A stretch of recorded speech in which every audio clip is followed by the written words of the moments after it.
Hey guys, so today I want to do a benchmark test here with the iPhone 4S in the middle, the iPhone 4 and thus iPhone 5 with the final iOS 7. So let's check it out with the Geekbench app. So you can see here, twice the amount of memory, 1 gigabyte, 500 here, 500 there, Apple A4, A5, A6, iOS 7 on all these devices. So let's do this.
Here we go, getting a score here on the iPhone 5.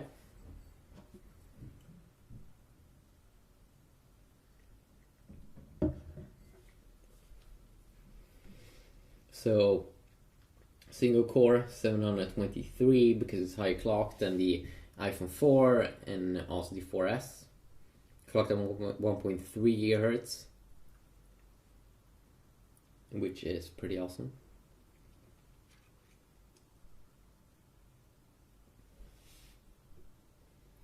And the multi-core score here, of course, these add up the two cores because the iPhone 5, as all the other iPhones, is not the quad core yet.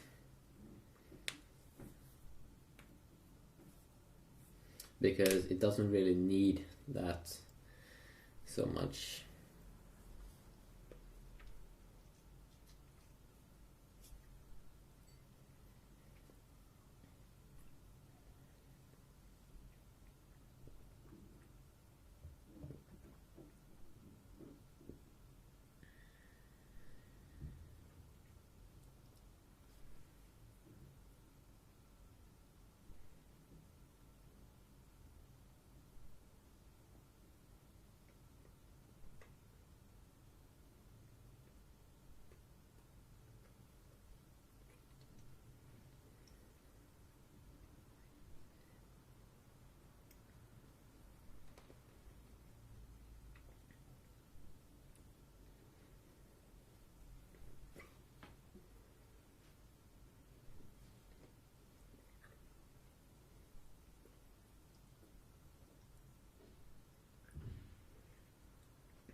There we go. So we're gonna score here also on the iPhone 4S, and you can see a very big difference here between that one and the iPhone 5. I mean, almost triple the score here in the single core processor.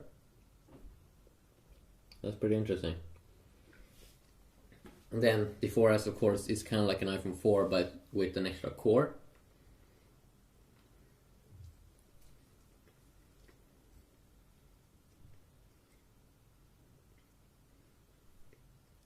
So that is why it's getting 413 there, because it adds those two up.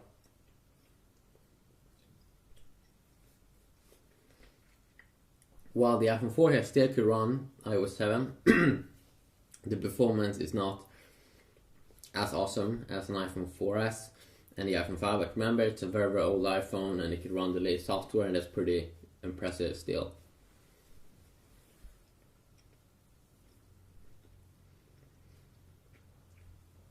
Because that means that you can get a good long support from Apple.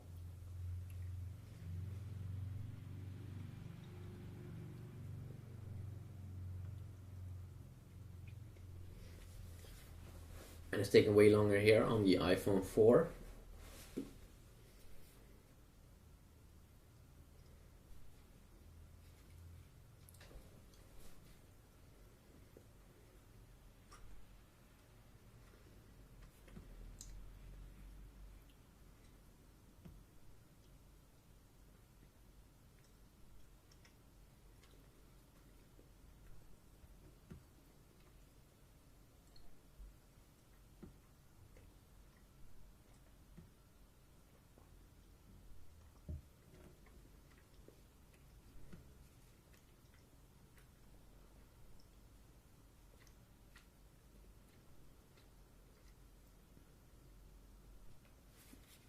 And there we go. So, you can see here, single core score, very, very identical to the 4S.